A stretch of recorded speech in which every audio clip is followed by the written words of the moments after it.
So we are going to be looking at the alternate future. This is episode 3 of hopefully a 10-part series. And in the first episode, we went ahead and saw the Axis, or the Central Powers, win World War I. But then in the second episode, we went ahead and saw Austria-Hungary fall apart. We saw the Hungarians pretty much get the most land, pretty much turning into greater Hungary. We saw Yugoslavia get released, as well as Bohemia or Czechia. We also saw Albania go ahead and get Kosovo. Anyways, if you guys are enjoying this series, make sure to like and subscribe. And anyways, let's go ahead and get into this video. So if we go ahead and look at the alliance map, you could see the Orange Alliance, which is the new alliance that popped up after the last episode, I believe. It consists of Poland, Ukraine, the Sicily, and the Ottoman Empire, as well as Egypt. And yeah, I'm pretty sure the Ottomans own Eritrea, so let's hope they do.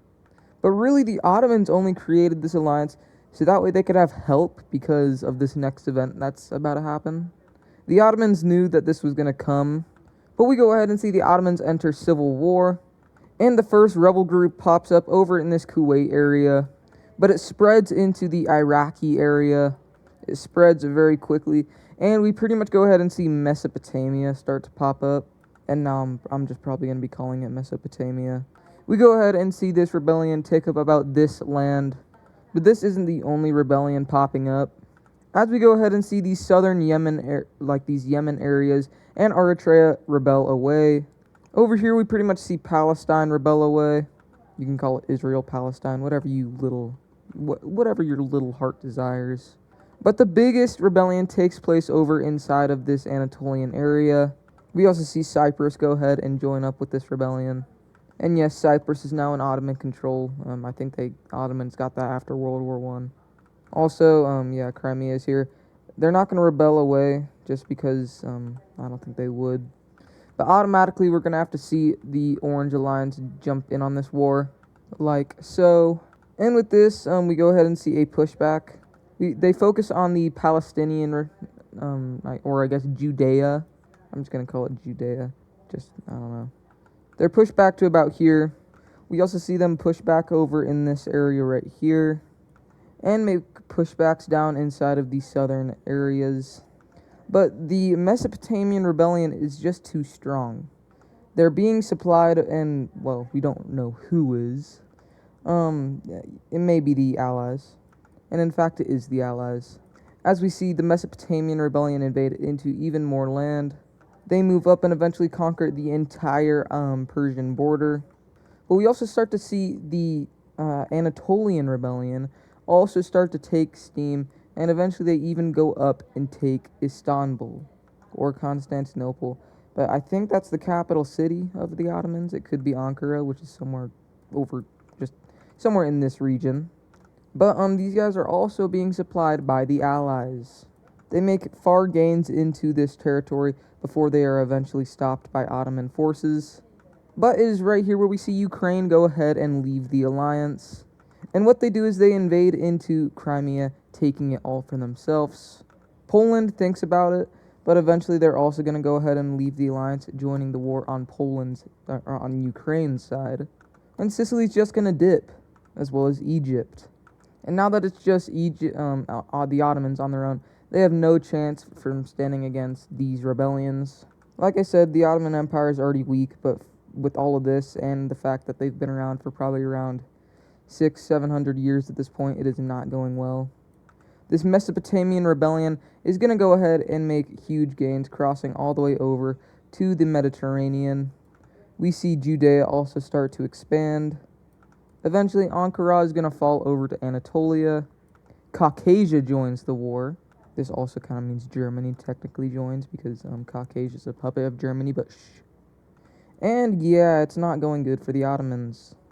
They invade down and they really just stop here after they get what they want. All this will fall over to Anatolia, or I guess Turkey. This is pretty much just Turkey. And we go ahead and see the Ottoman Empire fall like this. And the end of the Ottoman Empire is here after probably around a year. And we can go ahead and look at this peace treaty. So here's what we see the peace treaty ending up look like. Let's go ahead and break it down. Ukraine is going to go ahead and get Crimea back. And this is quite great for the Ukrainians. They've always wanted this back. Crimea always wanted to be a part of Ukraine, but then they got put underneath Ottoman rule. Next over here, this part over here actually wanted to rebel away and go into Greece, and that is what we end up see happening. There's no Turkish war. It's just kind of this area over here goes over to Greece. Then we have Turkey. Their capital will probably be in Ankara. Caucasia is going to go ahead and annex all of this area from Turkey. We have Palestine, or Judea, getting released. Cyprus is going to unite with Greece. And Judea is a thing. Then we have Mesopotamia becoming a thing.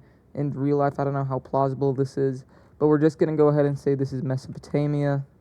Down over here, the British are going to go ahead and expand their empire. And I don't remember if they had these areas before, but now they do.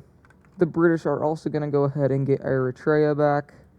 And with the rest of this, we go ahead and see the Saudi Republic being created. They're going to be a neutral country, and it's pretty much just all of this. But this new republic, it's pretty unstable, especially down over inside of these regions down here. So we'll have to see where that goes in future episodes. Don't worry, I'm not ending it right here. That'd be too short. But really, that's all we're going to see for the Ottoman carving up. Now we need to go over to Europe, in which we see Montenegro joining up with Yugoslavia. And really, all that Yugoslavia doesn't have is Kosovo, but I highly doubt Kosovo will be joining up with Yugoslavia unless they invade Albania. The next thing we see happening is these two Italian countries.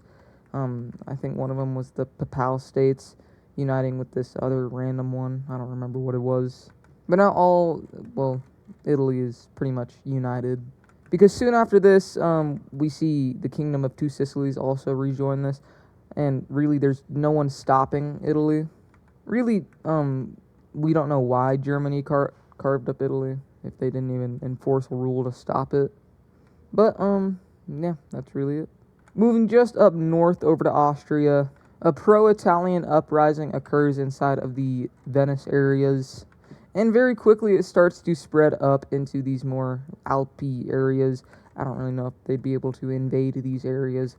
But Austria pretty much just surrenders immediately. Austria is very weak at this point, and they don't really want to fight any other wars.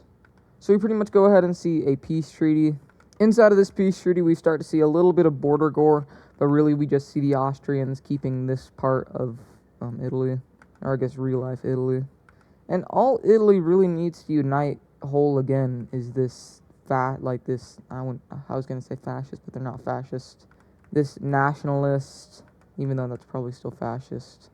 This northern Italian thing.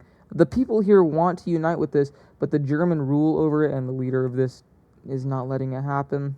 Yeah, it's the Dutch's turn to be invaded.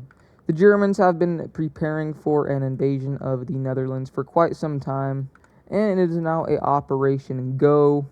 They circle in from all sides, but it is right here where we see some countries helping out the Dutch, like Portugal. And Portugal is in allies, but since they're joining in, no one else has to get involved. But then it kind of spirals into Great Britain also joining, then France, Greece, and it eventually leads to all of the allies declaring war on Germany. Can't forget about Czechia, Yugoslavia, and to the biggest shock, Italy. And of course, because of this, the Axis is going to have to get involved as well. Caucasia is forced into joining, and they get Egypt to join on their side. World War II has broken out. In the next episode, be prepared to watch World War II begin, with a little special someone maybe getting involved. Anyways, if you guys enjoyed this video, make sure to like and subscribe, and I will see you guys in the next video. Goodbye.